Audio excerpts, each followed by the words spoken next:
cannot speak. That's why you have the... You almost lost a finger there, Kirsten. That would give her a great cold start. I bit off Kirsten's finger. Yes.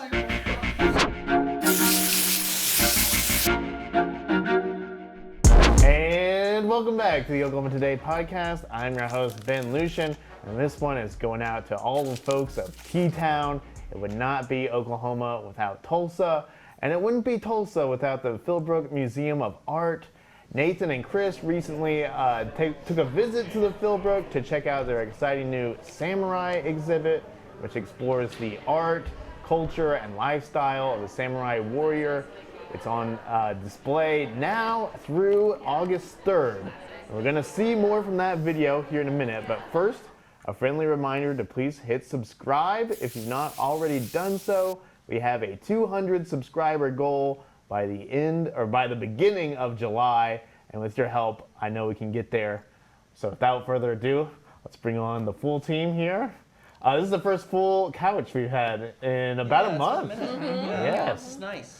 Yes, it's nice to have the whole families here gathered. And it feels so good. In the living room.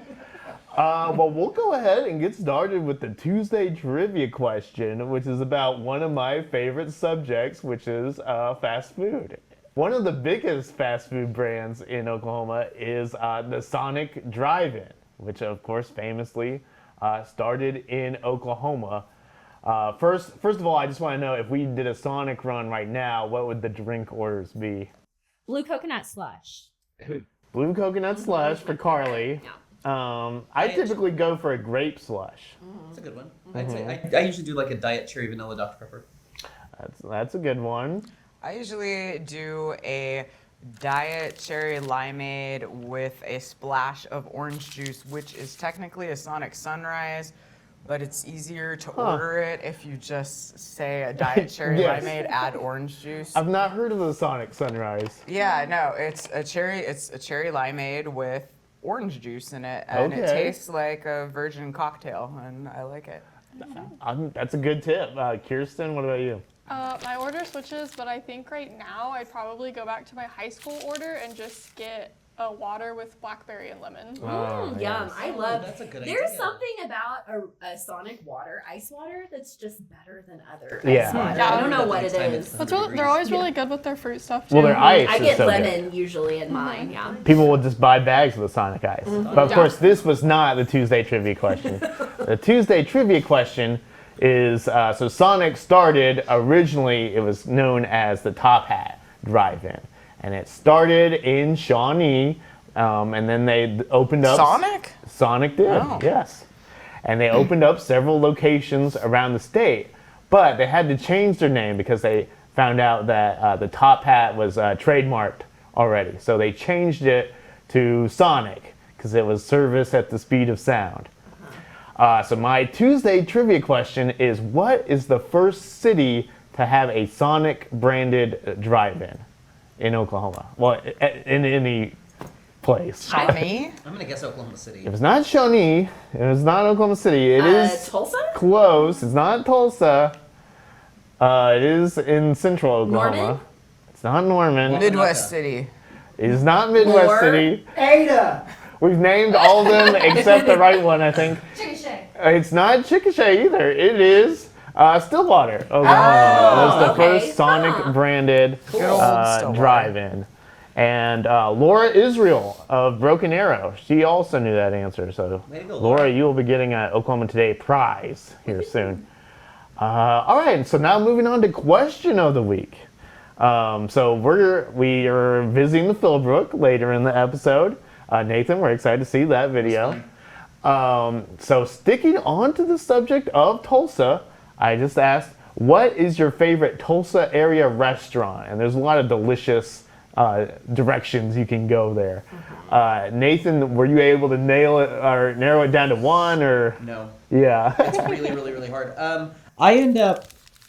Well, first of all, you know that I don't like the word favorite. I don't like the word best. You know, everything's got its place and its thing. And, Yeah. But I do end up at the Vault a lot.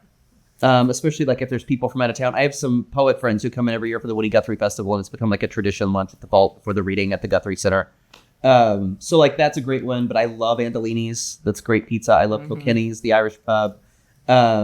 There's too much good food in Tulsa. We had a great date night once at Juniper. Oh yeah, Amazing, right? Juniper was great. So there's a lot. I know the other one is we're there on a Sunday morning brunch at the tavern. The Tulsa Tavern. Oh, love the tavern. One of the best brunch around. Yeah. So there's a Yes. lot. There's a lot. It's hard to pick just one. Absolutely. Yep. Carly, what about you? So I was going to say Juniper, but You still can. I You do still love can. Juniper, but recently Philip and I went up there for a concert, and we went to Dilly Diner for breakfast. That was the best biscuits and gravy that I've had in a very long time. It was so good. And Their Dilly, breakfast is great. it's great, Yeah. and the restaurant itself is huge, so they have lots of space. So yeah, Dilly Diner is my answer. That's a good answer. That is a good one. place.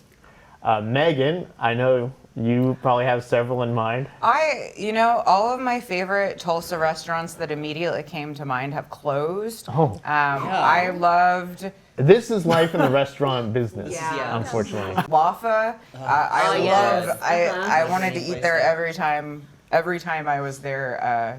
So Wafa, Jane's Delicatessen. But one that I am hoping to try at some point is Noche. Yes, we Yeah. have a story about that actually coming up in our July-August We issue, do. Yeah. so watch Exciting. out for that. But Go. when I'm there, like Trencher, I love the Dutch Crunch at Trencher's, and of course I have to get ice cream at whatever that Big ice Big Big Dipper, Dipper, which thank now you. has a standalone location, so you can go to Mother Road Market and get it, but you can also go to a place on Peoria. Yeah, Nice. which is what we did the last time we were Yep. there. Yeah. Okay. We should go there on Saturday. We're gonna be in Tulsa on Yeah, Saturday. we should. go. Kirsten, do you have a Tulsa restaurant in mind? I was just gonna pick Mother Road Market because it has so many options. There's variety. You can't go and wrong, I like right? having Yeah. options to go through. Yeah. And it's just fun to be there. It's a fun Yeah. place to be. Yeah. Yeah. Also, you're helping like develop a new restaurant by patronizing Mother Road Market. So it's like you're doing a good thing, like eating good food. Yes. What's What yours, about you, Ben? Ben? So for me, my absolute favorite, and there are several Tulsa restaurants that I like. Kilkenny's, I'm a big fan of that. But my favorite to go to is Rendang & Co. It's the Indonesian restaurant. Yeah. And it's so hard to find like an Indonesian restaurant in the first place. It might be the only, it's definitely the most notable or biggest one in the state.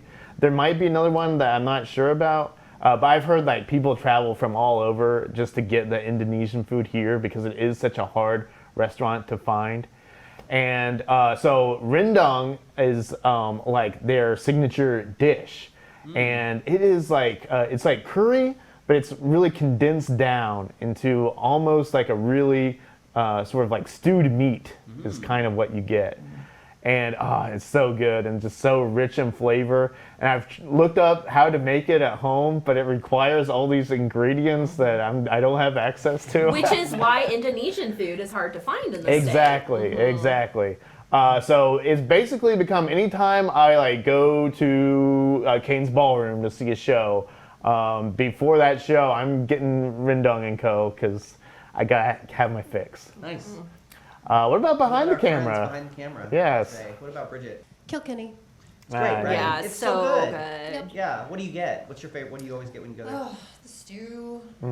Just, I crave the stew all the time. I wish I lived closer Yeah, it's because amazing. I was like, I just really want that Irish stew. It tastes amazing. And Jesse's like, why do you love it so much? I don't know, because you just can't get it anywhere else. It warms the soul. It genuinely does. Irish yeah. food in general. Yeah, completely. Good choice.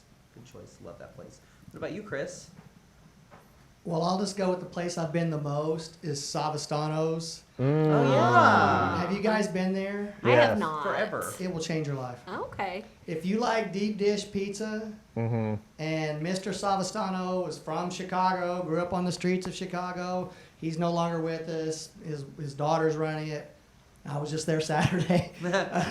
It's unbelievable. Awesome. And their thin crust is good too, and they do the thing where they top it off by broiling the top of it, so all the ingredients on top are all crispy. Oh wow, that's awesome. And they don't do the whatever they are, the diamonds or triangle slices. They just cut it in squares. Oh, 'cause wow. That's Chicago style. Yeah. I know all these things now. Yeah. But yeah, hands down. I mean, Kilkenny's is the bomb. I mean, Great. Tulsa has so many places. I'll mention them, and I can't even think of half the places I've been to Yeah. back in the day. But Savastano's is just unbelievable. Yeah, pizza. and I mean, between it's like- Savastano's, Andolini's, and Bohemian Pizza, like Tulsa's a great pizza town. Yeah. Now, It really I got is. a buddy that says in Broken Arrow, I don't know, 5 miles from Savastano's, there's a place called Franco's. Okay. And if you go online, there's always a Franco's v. Savastano's argument. Ooh. And so he keeps saying next time I go to his place, he's going to get Franco's and I'm going to get Savastano's, and we're going to have a pizza off Nice. to see which one we exciting. like best. I Haven't like done it that. yet, That makes me wonder, is there anywhere in Tulsa that you want to try and you haven't had a chance to yet? Because I'm dying to go to Farm Bar and I haven't been. I would love to go there as well. Yeah. Yes. It sounds amazing. Noche, definitely. Noche, yeah, yeah. because it doesn't open until 4, and it seems like it fills up like immediately after I that. know. so We I had haven't like gotten to go 3 yet. different Tulsa trips. We're like, we'll stay around and go to Noche, and then it gets like 2 in the afternoon. We're like, oh Lord, we have to go. We have to go home. I do have a few from social media. John Robertson says Bourbon Street on 2nd Street in downtown Tulsa. Oh, I haven't eaten there in forever. Yeah, same. It's good though. One that I just thought of that I didn't mention, or I've been there. Chris and I have been there, but Isla's. So Yes. I want to Very go back legendary and time eat it eating there. on, Enjoy your food. like a regular person and not try to stuff my face in the Oh food man, challenge. the restaurant, the Tulsa Club Hotel, is genuinely one of the best meals I've ever had in my entire life. Okay, I haven't had that Yeah, one it's yet. really good. It's really, really, really good. Beth Schmidt is also a fan of Kilkenny's. Yes, a reliable choice. And Juliet Mallon said the Meat and Cheese Show. with- Oh yeah. Yes. Uh-huh. That actually reminds me. There's another place that's around the corner from that called Wildflower Cafe that I really, really like, and they make their own coconut syrup, Oh, which is okay. so good. If you like coconut, definitely get their pancakes with Yeah. coconut If syrup. you're watching this, you already missed our 66 party on March 29th, but as we're recording it, it's this coming Saturday, and I'm excited to try both of those places this Saturday. Yes. For sure. Well, that was all we had for the social media answers. So now it's the part of the show that I'm really looking forward to, which is Nathan's visit to the Philbrook and the Samurai exhibit. I haven't seen a stitch of this film, so I'm excited to see what their adventure's like. Chris, go ahead and roll it. So we're here at this incredible samurai exhibit at the Philbrook.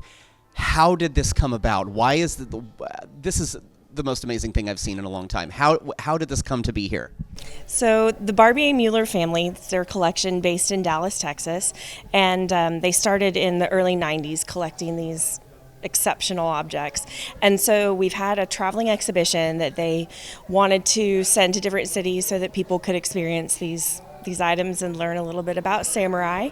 So it's been going for a few years, and then when we got in touch with the Philbrook, we were so excited to entertain this opportunity to come something a little bit closer to home for us. Certainly there's a lot of people that in our hometown that haven't been able to see the traveling exhibition, so it's really wonderful, great opportunity to have it here in Tulsa. How much of Japanese history are we getting here? Really, overall, it's kind of a great way to talk about the entire span of samurai history. So from the earliest beginnings and the way that the samurai evolved over time, and of course using the armor to tell that story and to see how the armor evolved along with the different types of warfare, battle, and the different periods, and the way that Japan went from being ruled by an emperor to eventually the shogun. So the samurai were in charge of the government as well as the military, and then that goes through all the way through the more peaceful Edo period and ends in 1868. So it's kind of the entire span that you get a little taste of through this exhibition. I learned so much about Japanese history just touring this exhibit, and so it just seems like there's so much more here than armor and clothing and things. There's actually pieces of the story of Japan in here. Can you talk about a few of some of those pieces? I think the best example, the most exciting piece to me, is a suit of armor that we know the actual name of the warrior that owned the suit. We know his story. We know where the suit of armor came from. He was a general during one of the campaigns in Korea, and at the time he was 62 years old. He was the oldest commander there, and kind of a really well-known figure. And so to be able to put that story with this suit of armor it's just like a moment where the reality of these objects kind of really hits you. So that's one of my, I think, favorite things to tell people about is that particular suit. There's also a child's suit of armor, a boy's armor. It's very tiny and very beautiful, but to understand what it was like to grow up as a samurai and to have your first suit of armor given to you around age 12, but then also just to look at the craftsmanship of that suit and to see the beautiful lacquer work on it and the precision that was given to even that suit is remarkable. And it's kind of the beautiful detail that was important to these warriors, as well as the armor keeping them alive. Speaking of those details, because that was so much of what I was fascinated by, is the little touches and the little things when you start to look, the motifs that recur. Are there anything, ideally as a curator, you'd be able to walk every single person through this exhibit and point out to them all the things that you find so fascinating, but obviously you can't do that. So what are some of those tiny details that you both hope that people will notice and take home and remember? For me, something I've shared a few different times is I'm a native art curator here, and so to get to discover the history of samurai culture and Japanese culture and to find those intersections between native culture as well has been really fascinating for me. And so seeing the Tengu armor with the hawk feathers and our relationship here in Oklahoma to hawks and their power and prestige amongst our communities, even over here to, the Mori clan armor, looking at the regalia that they would wear, comparing it, contrasting it to the regalia we wear as well for our powwows, for ceremony. So I think that's been the most interesting. The one we're right in front of, these giant hawk feathers. Tell us about our friend here. I'm going to name him Buddy. It's not his name, but tell us about him. Yeah, this is a very exceptional suit of armor. It really stands out, as you can tell. And it's one of the last things people see. It's the very last suit of armor that you'll encounter on your way out. And he's got these sort of 9 or 10 foot feathers coming up from the back of his armor. And they're actually made of lacquered paper, if you can believe it. And they're very old as well. They probably date sometime before 1600, if you can imagine. But they're a bit fragile. And so probably this was a commander, you can imagine sitting up on a hill, perhaps watching a battle, maybe giving commands. But definitely he was not trying to hide. He was very out in the open, easy to recognize because I think you can probably see those from about a mile away. So very special suit of armor. It also has this amazing helmet covered in white fur, and then he's got his own set of horns on the helmet. So it's just a really special piece. And the warriors, when they started to create armor like this, it was because they wanted a persona of their own. So they wanted to stand out and be recognized as either important leaders or great warriors or something of this nature. So that's so cool. That's almost like wrestling personas, but way, way, way cooler. I love it. One of the things that really struck me too is the kind of the history of warfare that we get to see here, and there was something that was mentioned about, like, in the horse part, in the equestrian part, there was something about, like, eventually guns came along, but archery remained important, and those old ways were preserved. Can you talk a little bit about that kind of that history that we see, just specifically of like warfare and weaponry? Yes, of course. So they started as mounted archers, so from horseback, and most of the warfare took place from horseback, and they were sort of smaller skirmishes for a while, and then the armies really grew in size quite substantially, and at that point there was lots more hand-to-hand combat, and so that's where the importance of the swords, the katana, really came in, and the blades that are some of, if not the best blades ever made, are used by the samurai in warfare.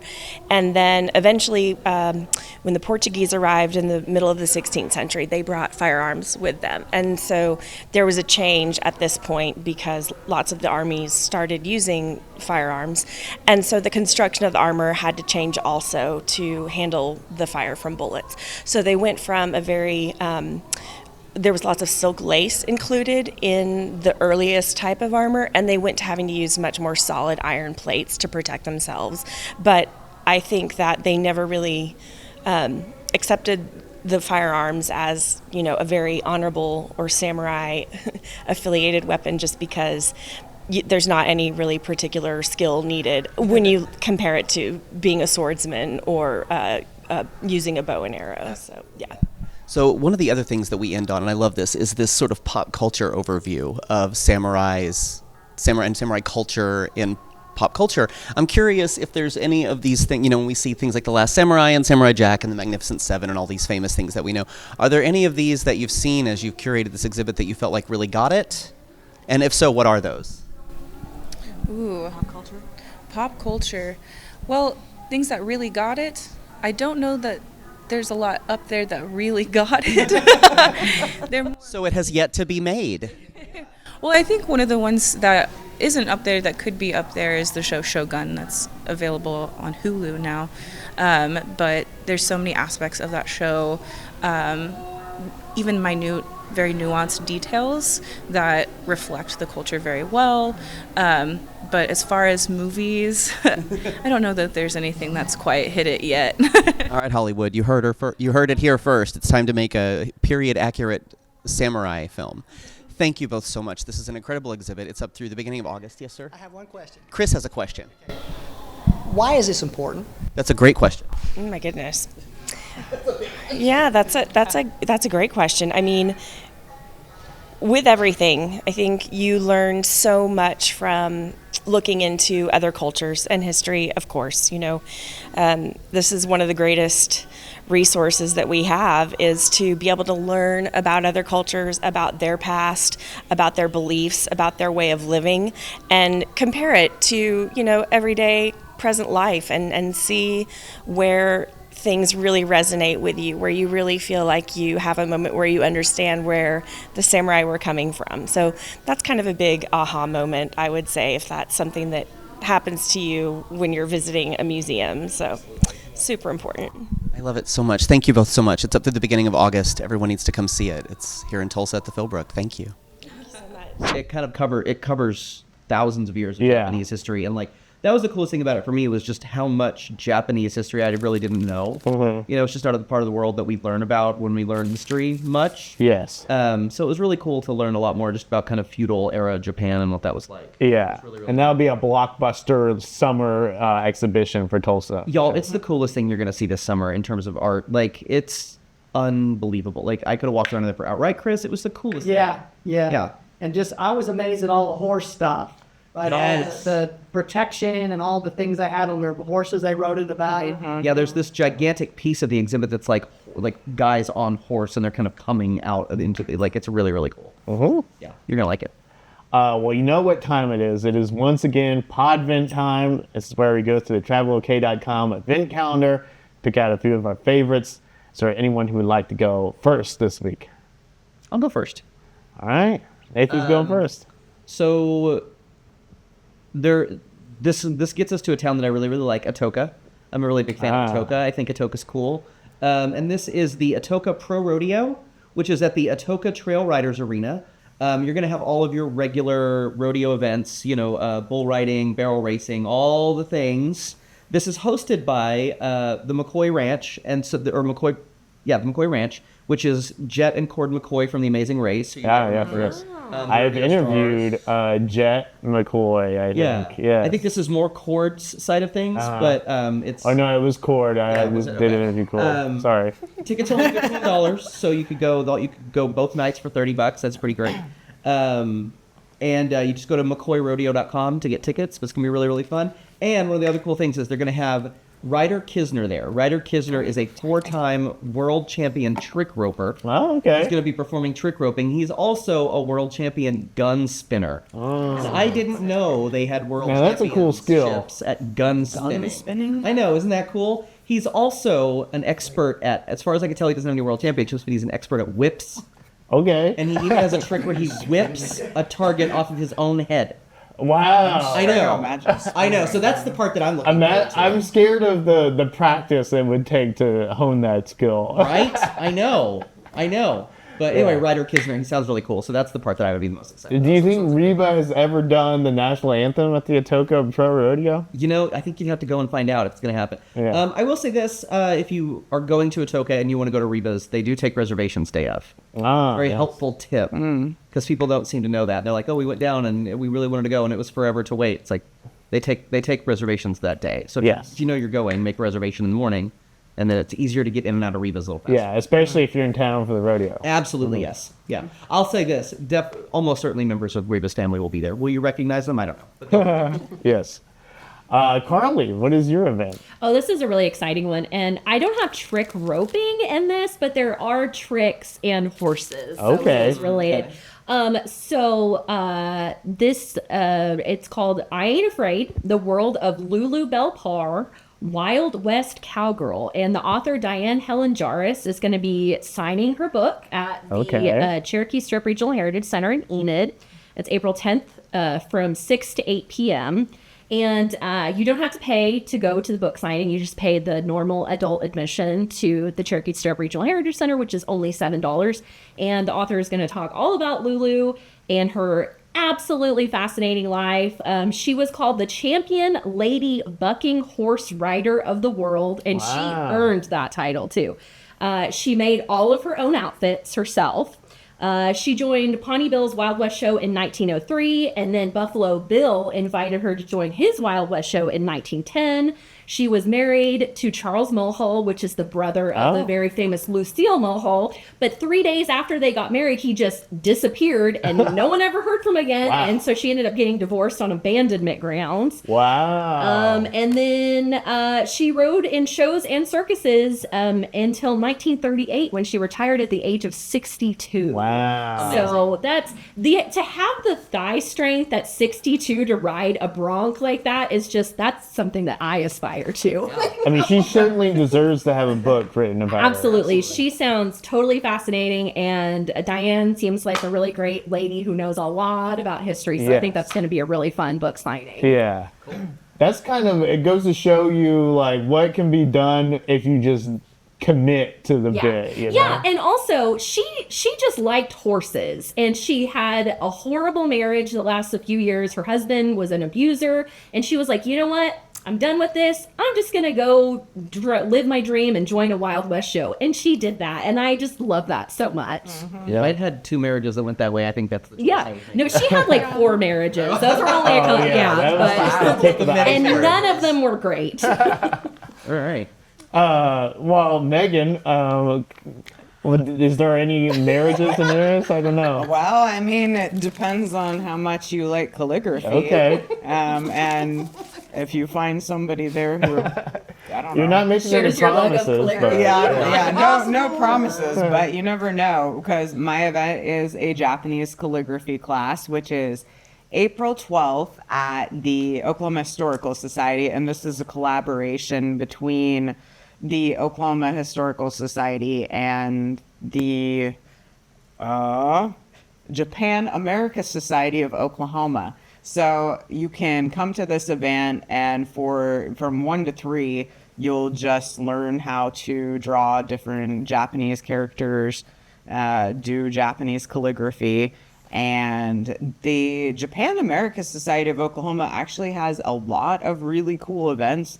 In addition to this one I discovered, they have, like, you can take Japanese language classes. They have crafting classes and all sorts of events. So it's a really cool organization, and you can check out more information about them on japanoklahoma.org, or you can learn more about this event and other Oklahoma Historical Society events by going to okhistory.org/calendar. and they have all sorts of great events too. So this event is only $34 for non-members of OHS and $24 for members of OHS. I'm not sure if you're a member of the Japan organization, Japan America Society. I don't know if you get a discount as well, but maybe, so find out. Because it seems like it's going to be a lot of fun. Yes. And I think that calligraphy is a very attractive skill, so Absolutely. Yes. you can do beautiful stationery and especially today when not many people even write, you know? Yeah.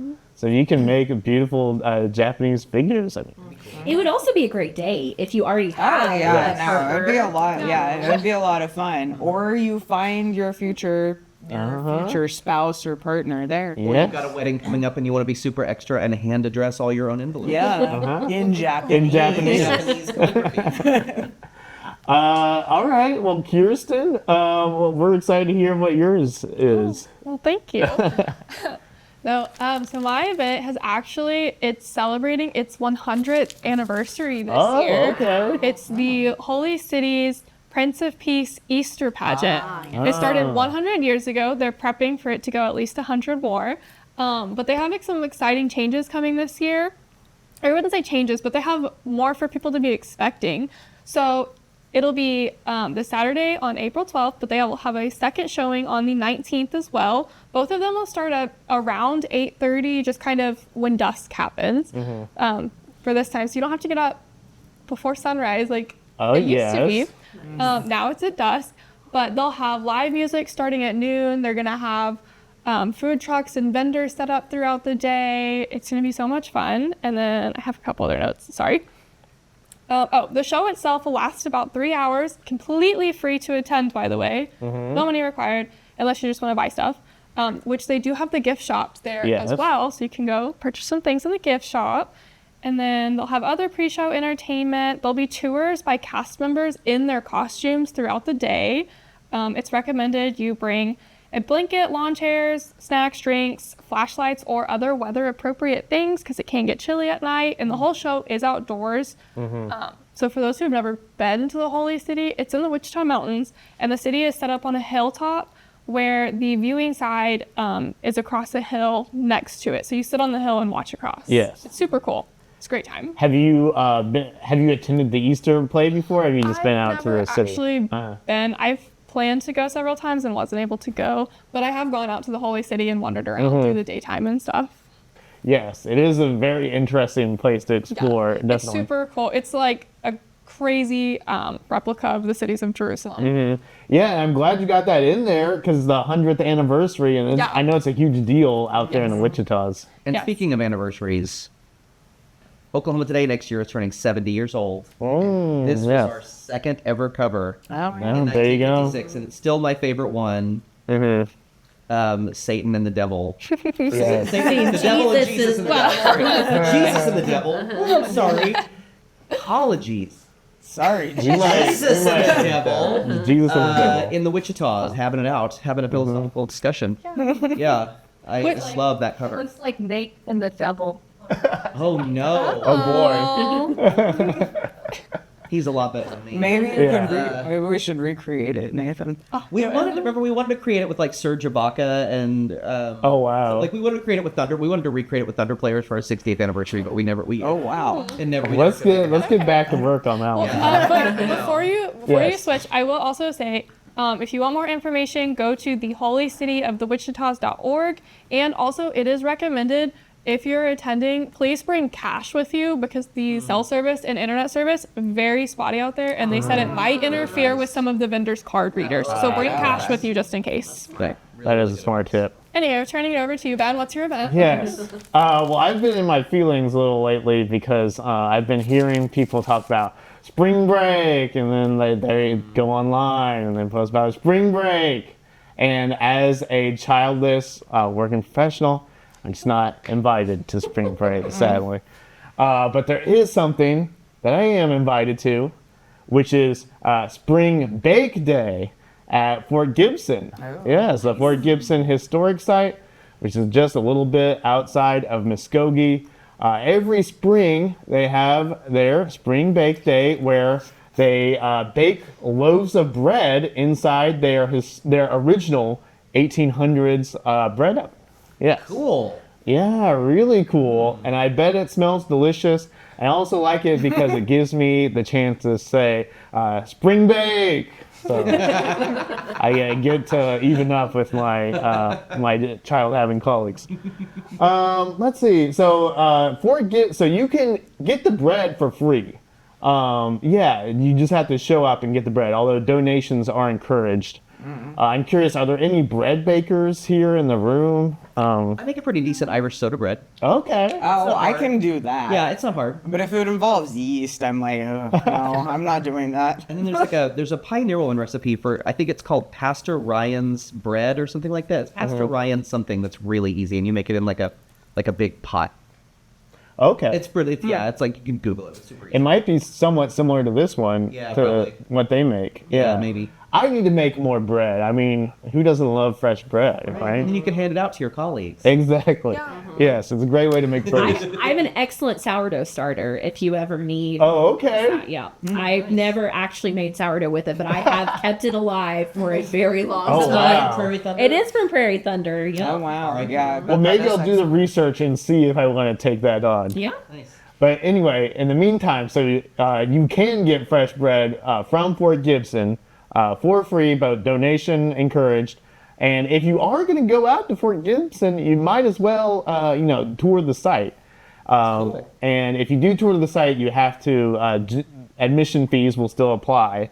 In fact, it is $4 to $7 for admission, and then also a flat rate of $18 for families.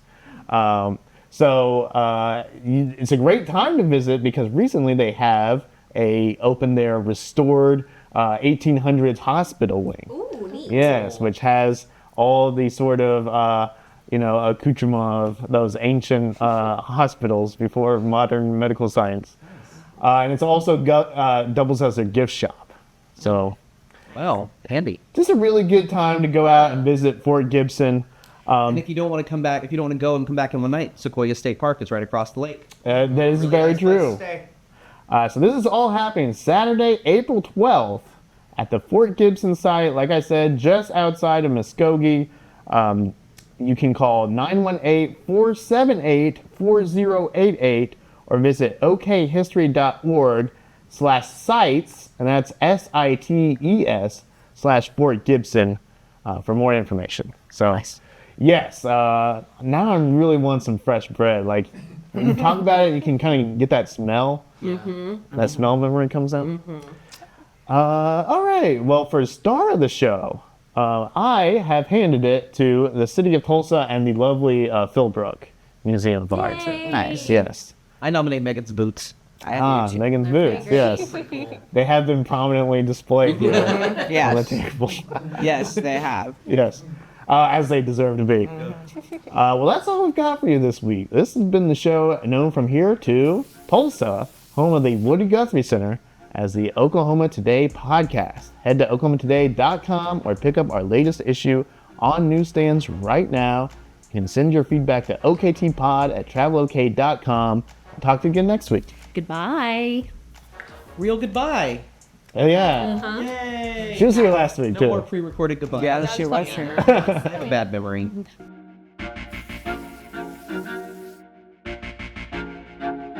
Ben, I realized when we were walking in here, we're twinning. Oh, I know. yeah, I you're noticed. I winning. keep looking at you guys, and I'm like, that's a lot of lavender. Hey, Lavender nails that come with you guys. We accept. we accept you into our Lavender Club. Thank you. Are we still good?